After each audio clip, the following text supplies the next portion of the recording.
Please extend a warm welcome to Senator Elizabeth Warren. Thank you, Louise. Thank you, dear. Thank you. Thank you. Thank you. Thank you. Thank you. Thank you.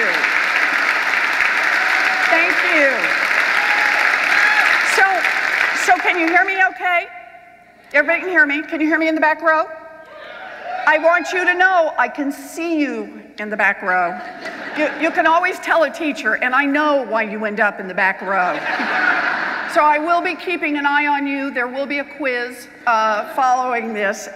No, it is fabulous to be here. I am delighted to be in Seattle.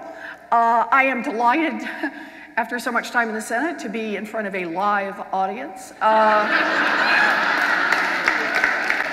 I appreciate the invitation, Louise. It is great to be here at University Bookstore, as I understand it is called, the bookstore. I love any place that can just refer to the bookstore. Works, and I also am delighted to be here in this church. This is terrific, so I appreciate Pastor Rich giving us this opportunity. So I thought what I'd do tonight is that I'd read a little bit from the book, tell you a little bit kind of around it so you understand what the readings are about. And then we'll take as many questions and answers as we possibly can and get through them. So I'll tell you a little bit about how this book starts. This book is my story, and it starts with me when I'm 12 years old. Now, I was a late in life baby, as they used to be referred to back then. And my mother always called me the surprise. I was about 30 before I figured out what that meant. And by the time I was 12 years old, all three of my older brothers, I have three much older brothers, were all in the military. So they were all away from home. And like a lot of families in America, we had had our ups and downs through the years. But at the point when the book starts, my father had been selling carpeting. My mom was a stay-at-home mom, always had been. And then my daddy had a heart attack. And it meant a really long time in the hospital and then not working. And the bills piled up, medical bills. We lost the family station wagon, and we were right on the edge of losing our home. And the book starts with what I think of as the day I grew up. The day I walked into my mother's and daddy's bedroom, and my mother had pulled her best dress out of the closet, and it was an older dress. She'd had it probably 10 or 15 years, and she was struggling to zip it up. And but she finally got the zipper pulled up. She was crying. She wiped her eyes, blew her nose, put on her high heels, and walked over to the Sears to apply for a minimum wage job. She was 50 years old. And she got a minimum wage job, which at this point in time was enough to keep a family of three afloat, because America set a minimum wage at a point where someone worked, kept a family out of poverty. And so that's what my mom did. It was a rocky time for us. And ultimately, as I walk through in this story, there was no money for college. I got a college scholarship and went off to George Washington University, where I was a debater. I'd been a debater in high school, a state champion debater. Don't cross me. But a boy that I'd known, first boy I'd ever dated, boy I dated when I was 13, dropped back into my life. He was 17 at the time, so at this point he stayed 4 years older than I was, and dropped back into my life, decided he was ready to get married, and proposed to me. And at 19, I was a pretty iffy case for whether or not I was ever going to find a husband, which my mother had made clear was my #1 job in life. And no, this is true. And so I dropped out of school in a nanosecond and married him. But I really wanted to go back to school. And so I ended up graduating from a commuter college, University of Houston, which in those days cost $50 a semester, because I grew up in an America that was investing in public education. And so anyway, what happens is we move around some, we have a baby relatively soon, and I decided on my daughter's second birthday to haul off and go to law school, which I mean is like totally nuts. I was the first in my family to graduate from college, much less to do something nutty like this. But I had seen lawyers on TV, and what more did you need to know? I like to say I was the first lawyer I ever met. So I hauled off and went to law school, and going to law school was actually an enormous adventure. I went to a state law school, and I'd get up every morning and I would drop Amelia off, my little daughter, at daycare. And I'd go into classes, and then I would pick her up in the afternoons, and we would tell each other stories about our adventures. And she would tell me about the boy who smeared chocolate pudding in his hair. And I would tell her about the professor who called him the coat in the back of the room, which is a true story. And we would laugh hysterically. And so that's where this part of the book that I thought I'd read about today starts. So one morning, when Amelia was little, she was sitting in a booster chair at the kitchen table eating cereal. I popped a few pieces of bread into our toaster oven, got busy doing 6 other things, and quickly forgot about the toast. When I saw the smoke pouring out of the toaster oven, I grabbed the handle, pulled out the tray, exposing 4 slices of bread that were on fire, as in flames leaping up from them. Always a quick thinker, I screamed. And I threw the tray at the kitchen sink. 3 pieces of toast hit the target, but the 4th went high, setting the cute little yellow curtains on fire. I screamed again. And then I grabbed Amelia's cereal bowl and threw it at the burning curtains. The milk doused most of the fire, and I calmed down enough to realize that throwing things was probably not my best strategy. Then I noticed that the toaster itself was shooting sparks and seemed to be on fire. How long had this thing been on? So I got a glass, filled it with water. Yeah, exactly. Took a deep breath, and poured the water on what remained of the flaming curtains. I then grabbed a towel and beat on the toaster until everything seemed quiet. It cooled off and I could unplug it. Now that may have been the year that I started so many kitchen fires that Daddy gave me a fire extinguisher for Christmas. Back then, our toaster oven had an on-off switch, and that was it. On was on, which meant that it was possible to leave toast under the little broiler all day and all night until the food burned, the wiring melted, and the whole thing burst into flames. At some point, and I don't know when, someone had the bright idea of adding a timer and an automatic shutoff. This simple change made it a whole lot harder for distracted mothers or anyone else to leave a broiler running until it set the kitchen on fire. 30 years later, while working on an article about how government could protect consumers from predatory financial companies, do you like this transition? I thought about those old toaster ovens. By then, it was all but impossible to buy a toaster that had a 1 in 5 chance of bursting into flames and burning down your house. But by the 2000s, it was possible to refinance a home with a mortgage that had a 1 in 5 chance of costing a family their home and putting them out on the street. In fact, it wasn't just possible. Those mortgages were bursting into flames all over the country. Why the difference? The United States government is the difference. By 2007, the year I was writing my article, a government agency actually monitored toasters for basic safety. And if anyone tried to sell a toaster that had a tendency to burst into flames, the agency would put a stop to it. In fact, government agencies ensured the basic safety of pretty much every basic product for sale. No lead paint in children's toys, no medicines laced with rat poison, no cars without functioning brakes, and no exploding toasters. But in 2007, there was no government agency that would stop the sale of exploding mortgages. And so, as you can imagine, this part of the story goes on off into my battles in Washington.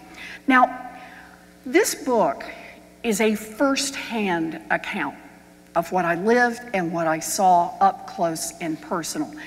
It tells the thread of my story, but in my view, it also tells the thread of America's story. I am the daughter of a maintenance man who ended up in the United States Senate. And sure, I worked hard, but I never forget the fact that I grew up in an America that was building opportunities for kids like me. So here's how I see this. Coming out of the Great Depression, America made two fundamental decisions, and they are remarkable decisions because they are not decisions that had been made elsewhere or that we had made before. The first was that we put strong rules in place to help level the playing field. It was all about having a cop on the beat. No one should be able to steal your purse on Main Street or your pension on Wall Street. So the basic idea was about safety. Over time, it also was about safe drinking water, about safe medicine, and eventually about safe toasters. That was decision number one, a cop on the beat. The second was America built a future for kids. It built a future by investing in education so that kids could get out there and learn more, earn more, produce more. It also invested in roads and bridges, in power grids. Why? Because nobody knew what the next great business idea was going to be, who was going to start the next great business. But we were all pretty sure they were going to need to be able to plug in and get power. They were all going to need to be able to have roads to get their goods to market. And they were all going to need workers who were well educated. So we made those investments together so that whoever had the great idea, whoever was willing to work for it, could get out there and do it, but could help produce more, something that would benefit us all. And the third investment we made, this one is an extraordinary one, and it speaks to something fundamental about who we are as a people. We decided to invest in ideas, in research. We decided to invest in medical research and scientific research and engineering research.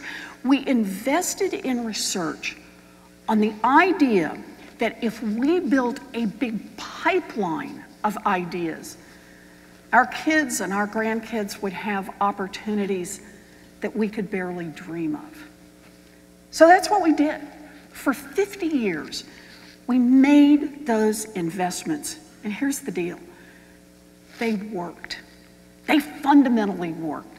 So as our families got richer, our country got richer, and as our country got richer, our families got richer. This is the time when America built a great middle class. And then, about 30 years ago, the Republicans started pushing for a different approach.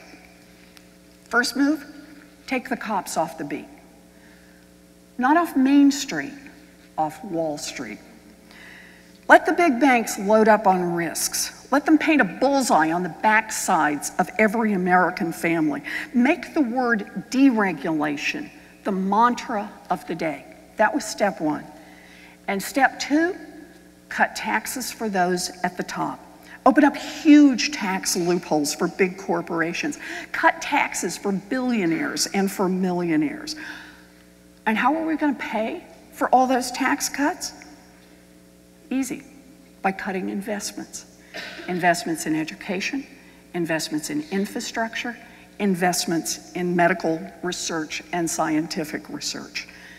And what was the result? Well, banks and other big corporations made huge profits.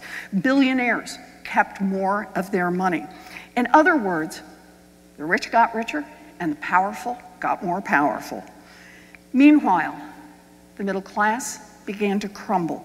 The economy crashed, and our kids may be the first kids in American history to do worse than their parents did. Now, in 2009, after the crash, I was in Washington, and I was working hard on two things.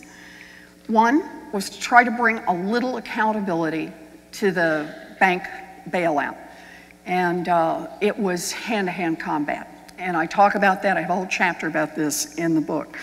But the other was to fight to try to get a consumer agency. I was still thinking about those toasters and thinking about how we needed an agency in Washington, not to watch out for the biggest financial institutions, but an agency in Washington that would be there to help level the playing field, to make sure that big corporations did not build their business model around tricking people, around trapping people, around cheating people. I wanted a level playing field, and I wanted this agency to be part of the Dodd-Frank financial reforms. Now, this next part's really going to surprise you. The big banks hated that idea. I know you're shocked. I know, it's the whole face, right? Who knew? So they hated it. And let me tell you how I know they hated it. I know it two ways. The first way I know that they hated it was they said so, pretty publicly. In fact, they said, and I've got the great footnotes in here, they would kill the agency. So that part has been made clear. And the second way I know is that they spent more than $1 million a day for more than a year in just lobbying expenses to kill off the financial reforms, and in particular, the little consumer agency. So, I'm going to pick the story up again, and here's where I'm going to pick it up. Remember, this is 2009. The Democrats still have control of both the House and the Senate. So the bill starts out, financial reform starts out in the House. And at the point I pick up here, it has just made it through the House and has been sent over, the bill has been sent over to the Senate. And the big financial reform bill has as one of its features the Consumer Financial Protection Bureau.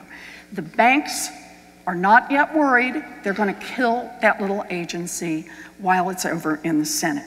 So here's where I pick up the story again.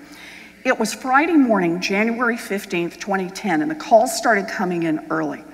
I was at home, up early, working out on the treadmill in the basement, and I was still huffing and puffing when the phone rang for the first time.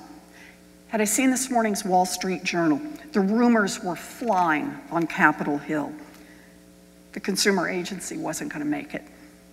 Senator Todd, in an effort to move the larger financial reform bill forward, Senator Todd would trade it off.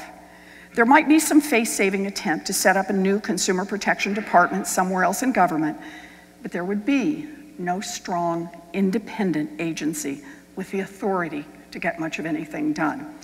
The insiders sent the word out. Too bad, so sorry, it was a good idea, but unless the agency was dropped from the reform bill, the whole package of legislation would fail. Better to toss the consumer agency overboard and get the rest of the reforms through. I listened. So this was it. The consumer agency was dead. All the families had been cheated by big banks and the credit card companies. All the hard work by Barney, the consumer groups, Heather, Dan, the president, all that knocking on doors and all those meetings. And now it was coming to an end. So I asked if there would be a vote, even a losing vote. But the answer was no. The death wouldn't be a public execution. Instead, the Senate Banking Committee would propose a financial reform bill with no consumer agency in it. No one in the Senate, not a single Democrat or a single Republican, would ever have to vote against the agency. Instead, it would just be suffocated quietly in its crib. No one would ever know exactly who killed it or why. So I asked my last question: when? How long before the locked-in version of the bill would be introduced in the Senate Banking Committee, with or without the consumer agency? Best estimate, 3 weeks. The deal wasn't finalized, and there were still a lot of other moving pieces that needed to be worked out. So I called Dan. Now, Dan is my former student who appears much in this book and kind of my wingman in Washington. I called Dan and I said, Dan, we've got 3 weeks. Because the way I saw it, we had nothing to lose. I didn't want a job in the Capitol, so what did I care if I ticked off a lot of people in Washington?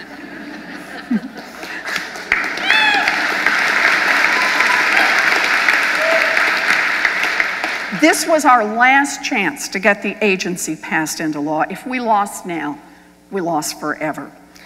We had very little information about what had led to the latest assault on the agency, but we did know one thing. The Senate did not want a tough vote on this issue. Dan explained what that meant.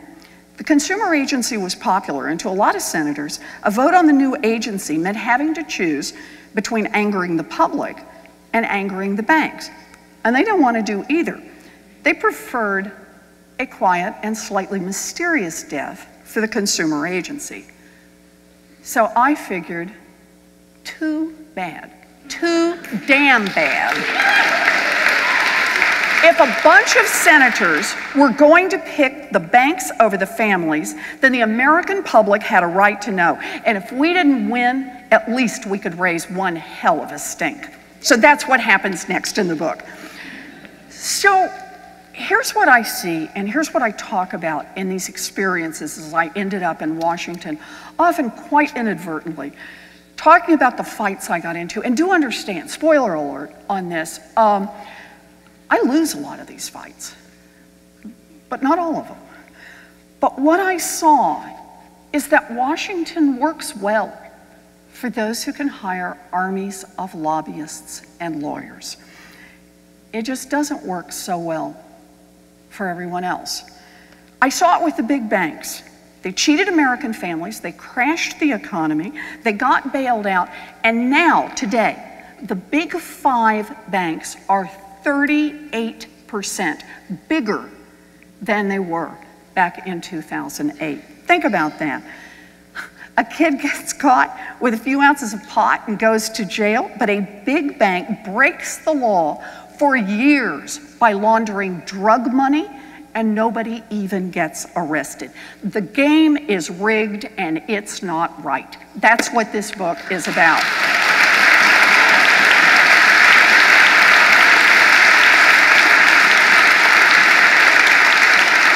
And now, let me just double down on the point, because it's not just the big banks.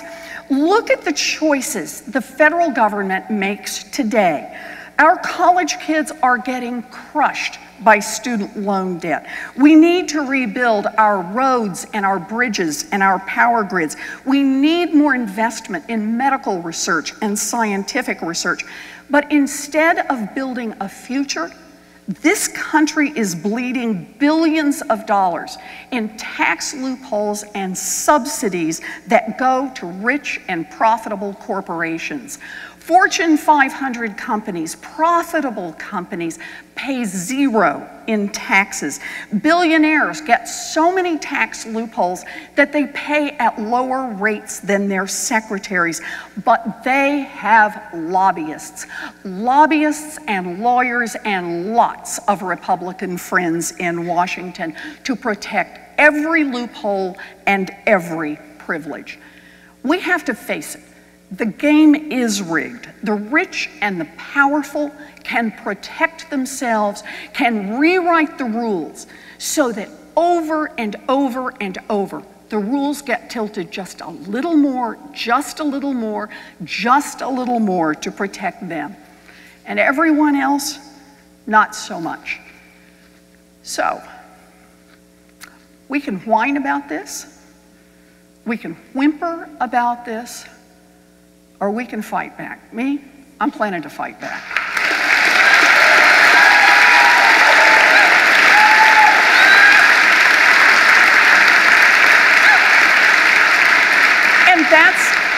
And that is what this book is all about. This book is about the fact that the game is rigged, and that it's up to us to fix it.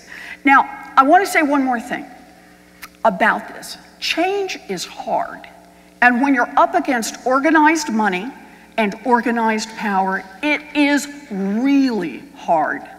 Hard, but possible. That little Consumer Financial Protection Bureau, we got it passed into law. We got it done.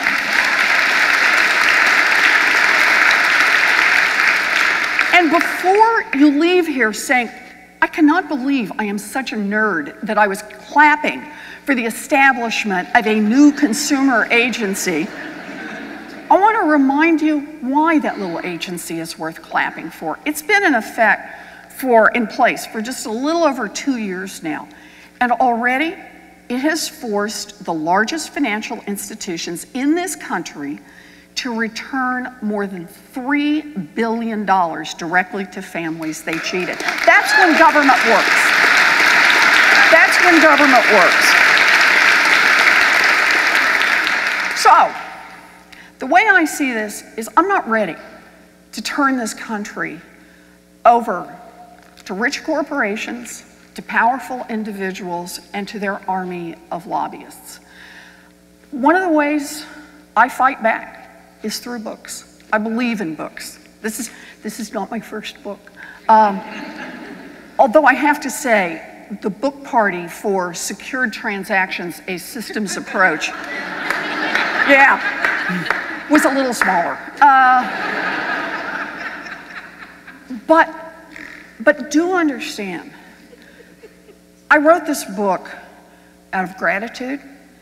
Gratitude to my mother and father who worked hard all their lives, who died with very little except the knowledge that their 4 kids were doing better than they did. I wrote this book out of gratitude to an America that invested in kids, that believed in opportunity, that put money and resources behind that so that we could build a future for not just for some of our kids, but for all of our kids. And I wrote this book out of a fierce determination that this is our moment in history, and we will not turn away from it. It is our moment when we decide what kind of a people we are and what kind of a country we are going to build. And I believe that together we will build the kind of country where every kid gets a fighting chance. So that's what it's about for me. Thank you. Thank you. Thank you. Oh, thank you. Thank you. Thank you. Thank you. Thank you. Thank you. Thank you. So we now have our official question and asker, right? Hello. Hello. And I will take consumer protection for 400, please, Alex. Don't you think? That's what I want. I want like a big board of this. Okay. All right. I'm ready. Okay. Hi. Okay. First, let me just say I'm Saya Emerson. I'm the assistant manager of the book department at University Bookstore. Good to see you, Saya. Thank you. And it is so wonderful to hear you say that you believe in books. Thank you for inspiring all of us tonight. Do I have a Kelly Stapleton in the audience who might be missing her ID? Come find me after, please. I have your ID. Hey, Kelly. Okay. Afterwards. Okay. First question. What should the average person be doing to support financial reforms? And this is a 2-part. Okay. How should we best lobby for the return of Glass-Steagall, Yes. lessening derivatives, Yes. high-frequency trading, etc.? Okay. So I love questions like this. So let me do Glass-Steagall first.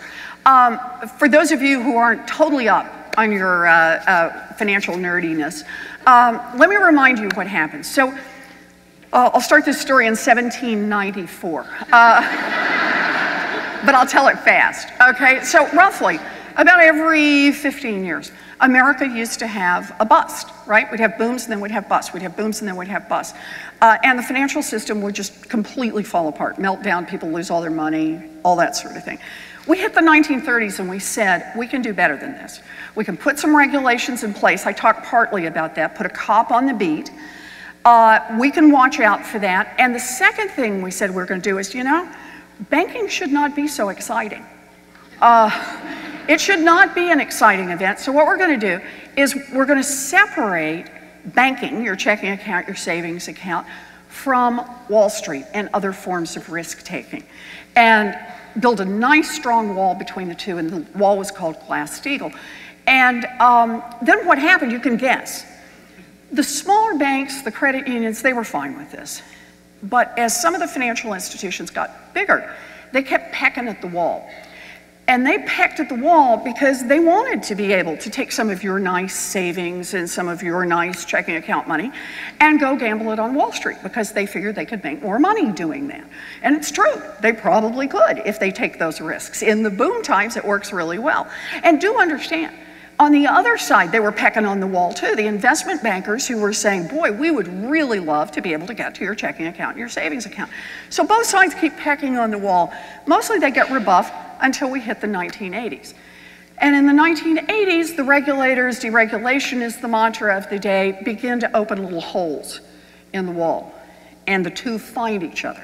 And risks start going up on the banking side of the house.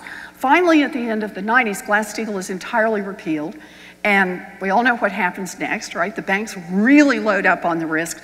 And in 2008, they nearly bombed this economy back into the Stone Age. It is not a story with a happy ending. So as part of the financial reforms, there were many of us who thought a starting place is to put Glass-Steagall back in place. Not because it is the only reform we need, but it is a powerful reform that we need. And would have two effects.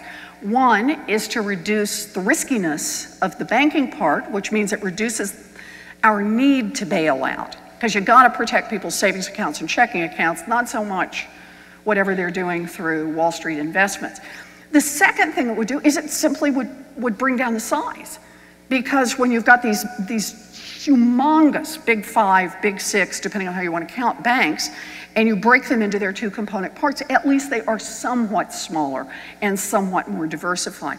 So we couldn't get it through in the financial reforms. This is one where that $1 million a day for well over a year paid off.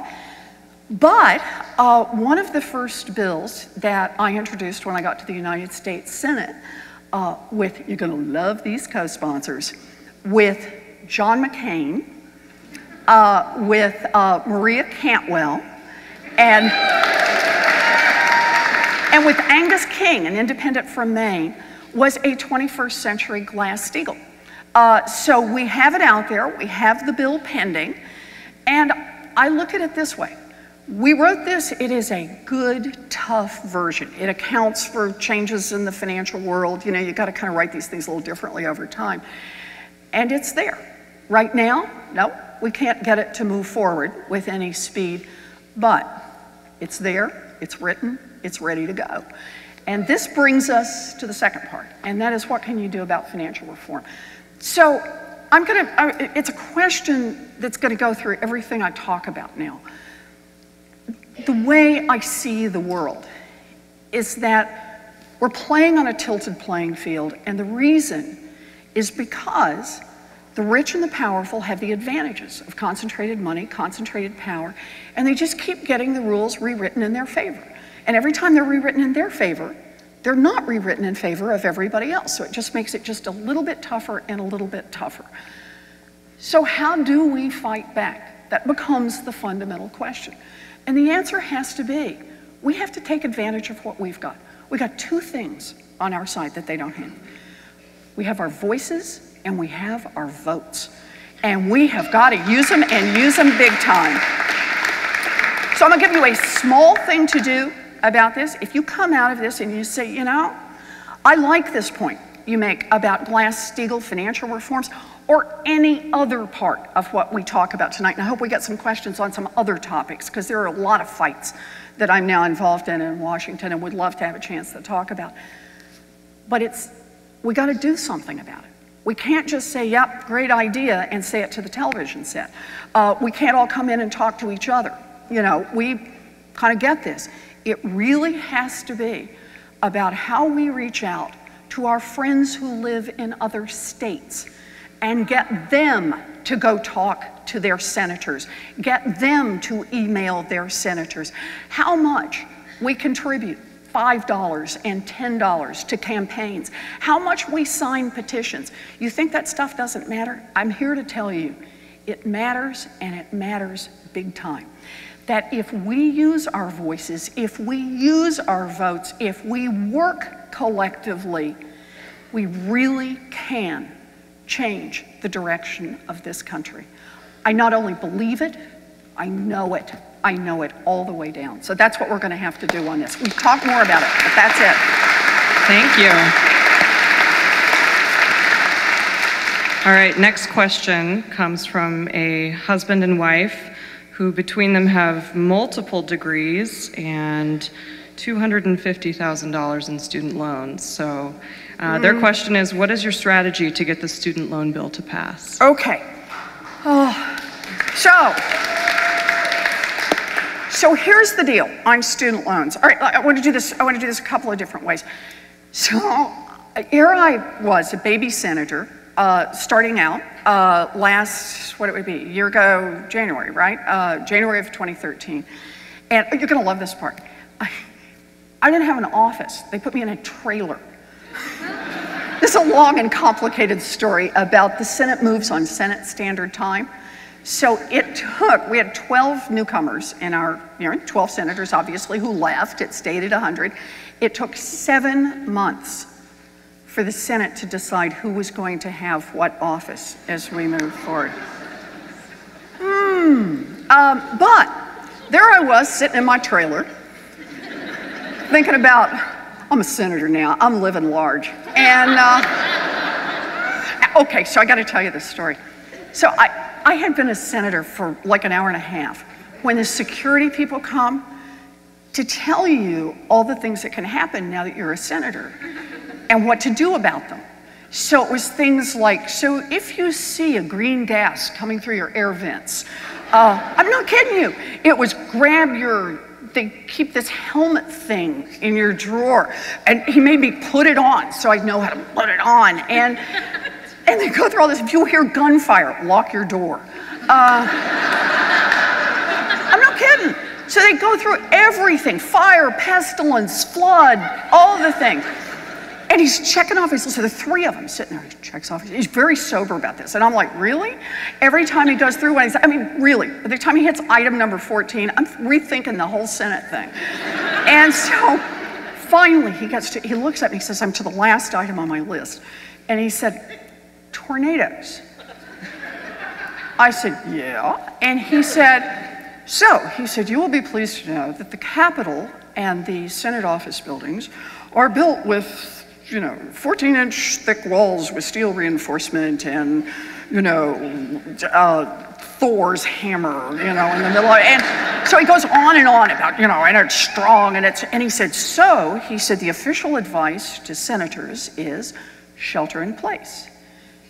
And he looks at me and says, you, however, live in a trailer. And I said, yes. And he said, my advice to you, run. So I'm sitting in my office thinking about this, living large, like I said. And the first bill I ever proposed, I walked down on the Senate floor and laid it down, and it was to say that students should be able to borrow money at the Fed discount window, the same way the largest financial institutions do, for the same little fraction of a penny.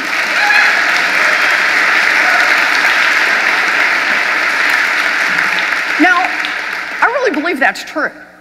But the point I wanted to make is that every time we lend money to anybody, if we are doing it at below cost, we are making an investment.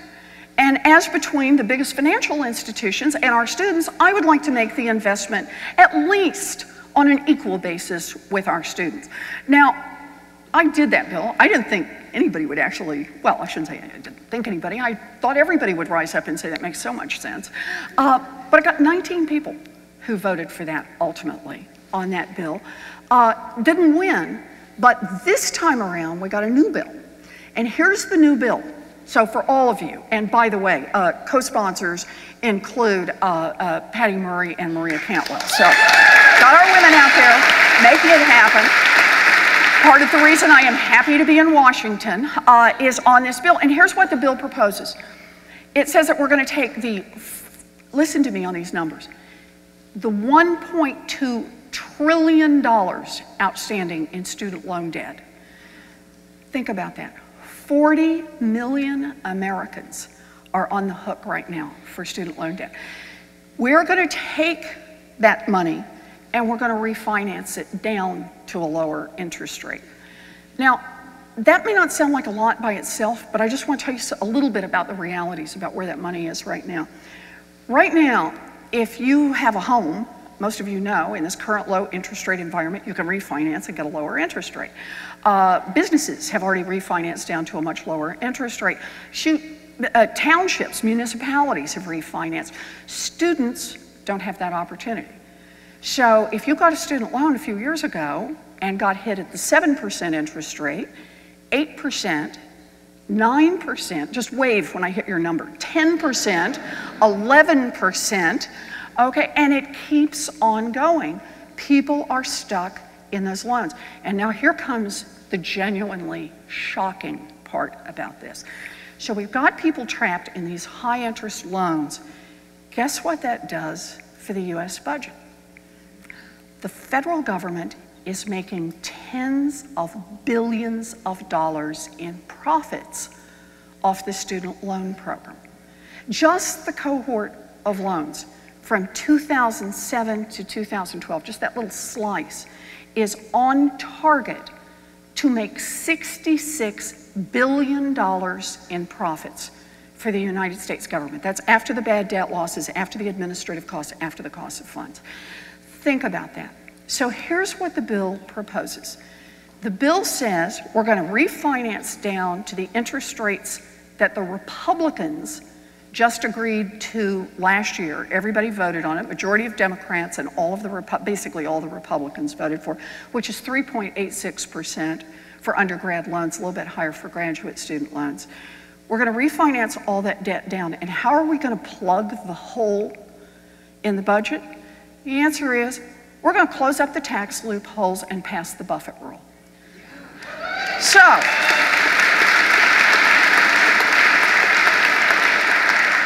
this is the right thing to do for students, but this is the strongest reminder that I can make.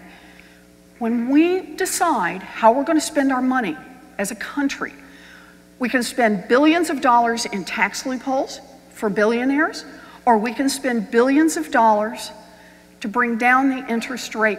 Do understand, the government actually at 3.86% still makes a profit. It's just a whole lot smaller profit. And the number I picked because the Republicans had already voted for it earlier. It's the reminder, this is about economics, yep. It's about power, yep.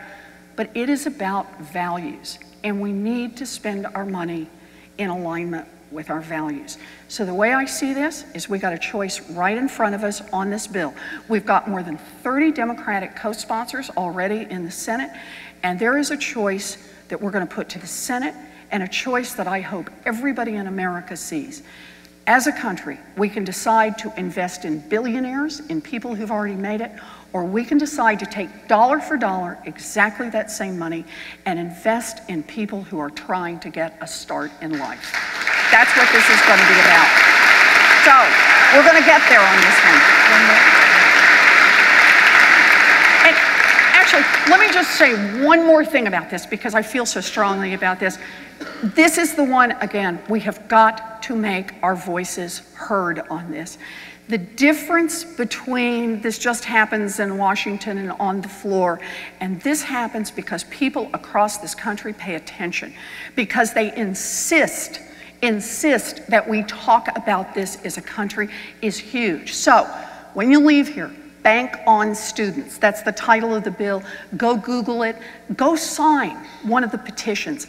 Being able to stand up and talk about how many people have said to the United States Senate, to the House of Representatives, this is the bill we want, it makes a difference. And understand this. We make them vote on it, we make them vote on it, we make them vote on it. And if they want to vote for billionaires and vote against students, then let them do it in a very public way, just like with the consumer agency, and then go home and explain it to the people who elected them. That's how we make this work. Yep. Okay. Thank you. All right, this is from... I don't feel strongly about any of this. This is a question from Catherine Sims. What is your advice to young women hoping to have a career in public service? Okay, Catherine, what is my advice to young women who want to have a career in public service? The answer is just do it. Oh no, wait, someone's already used that slogan. But actually, I want to tell you, I will tell you a story that's in the book. There's a lot of stuff in the book. Spoiler alert, I do decide to run for the Senate. I win, which is even better. But in the question about whether or not I'm going to run for the United States Senate, I mean, do keep in mind, I hadn't run for anything. I never run for public office. I hadn't done the, kind of, you get in there and you run for city council and then you're right and do all those things. So this was a pretty shocking notion to me. Patty Murray was the person who was recruiting persons to run for the United States Senate. And she called me and she said, I think you ought to run for the United States Senate. And I did, I'll be blunt, what a lot of women do. I said, oh, but there are things I don't know, and there's this and there's that, and kind of kept explaining. My resume doesn't have, and it does, and I didn't have this particular experience and that qualification. Patty listens for my phone and she says, oh, please. And she said, men never ask if they're qualified. They just say, how much money will you raise me?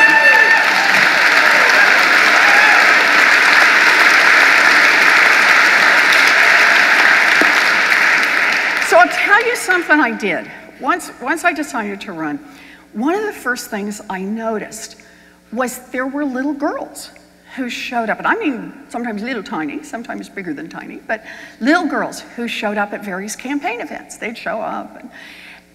And I made a point early on, every single time I saw a little girl, I'd seek her out, and I always got down on her level. You can always tell a teacher. And I would say, my name is Elizabeth. I'm running for the United States Senate because that's what girls do. You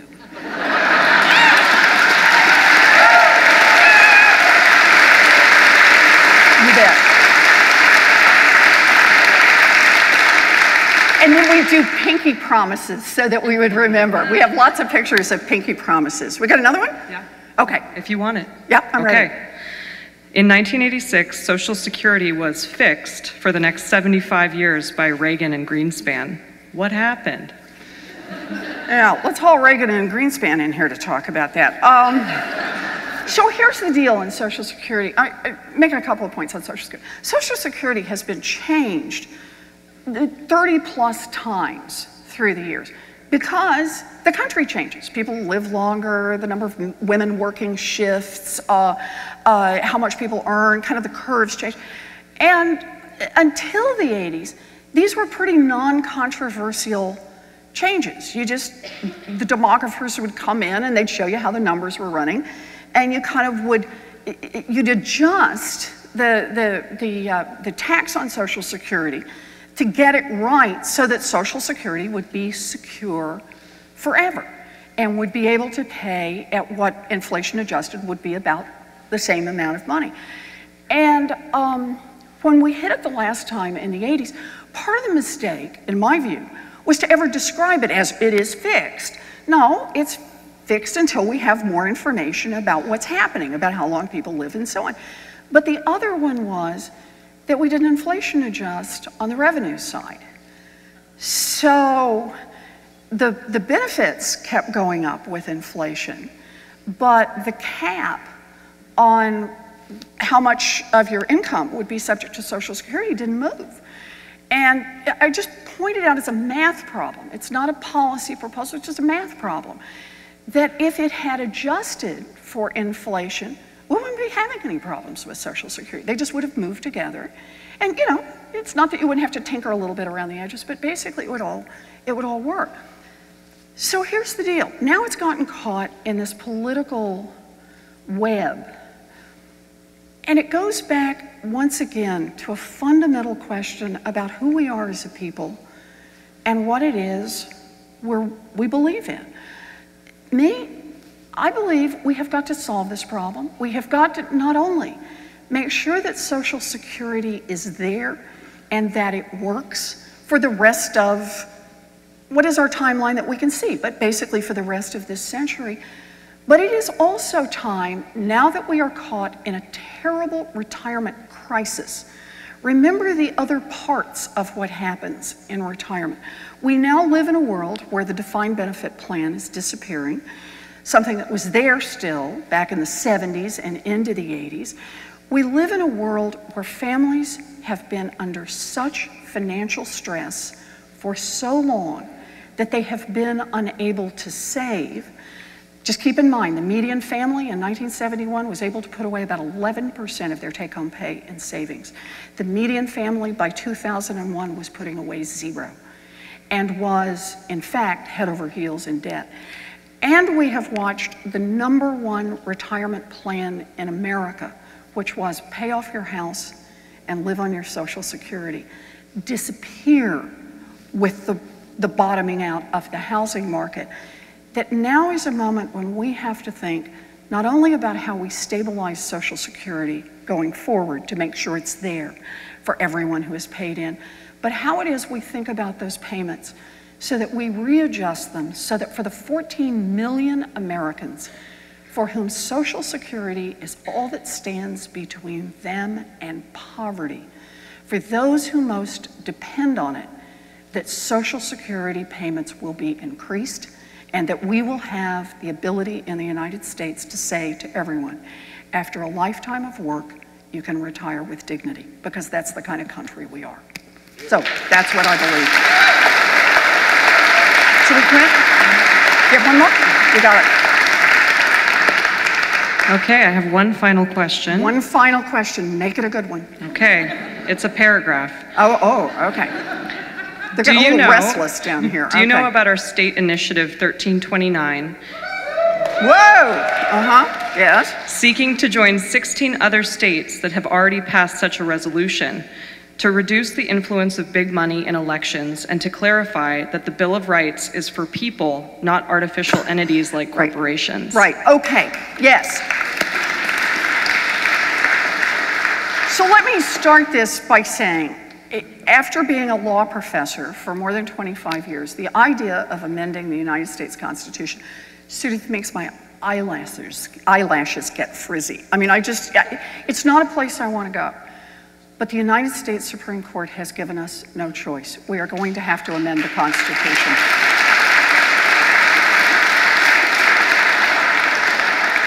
And now what I want to do is I just want to angle off that to say it and say it as bluntly as I can. Every time I talk about the tilt in the playing field, I talk about the $1 million a day to lobby against the consumer agency, the fact that they're still out there, pounded on the door. They still walk through Washington, walk through the halls of Congress, blocking legislation they don't like, trying to roll over the agencies. Money has a corrupting influence, and we can never fix it perfectly. But the Supreme Court has taken us so far out of line that we, the people, have got to push back. I wrote this book, as I said earlier, out of gratitude, but also out of determination. So I want to say tonight how grateful I am to every one of you for showing up here, for showing up to talk about a book, for showing up to talk about ideas, for showing up to think about, just for an evening, what kind of a people we are and what kind of a country we're going to build going forward. One of the things that's clear in this book, if you get a chance to read it, is I didn't set my path. There was no secret desire somewhere in my heart that someday I would be a YouTube star with someone on the other end of a pointed stick. There was nowhere in here that there was a secret desire to do anything other than the one thing I announced right at the beginning. I always wanted to be a teacher. That's what I've wanted to do all my life. But this is our moment in history. And I'm not going to let this moment pass and say, I turned the other way when the big corporations just took over this country. That I turned the other way when money and influence in Washington meant that we write a set of rules that don't work for America's families. They just work for those who already have power and privilege. And so I wrote this book as a way to fight back. But I go around and do my best to talk to people about this book because I really hope that you'll be part of this fight. The only way that our kids are going to have a future, that our grandkids are going to have a future, is if we talk about our values, if we use our voices, if we use our votes.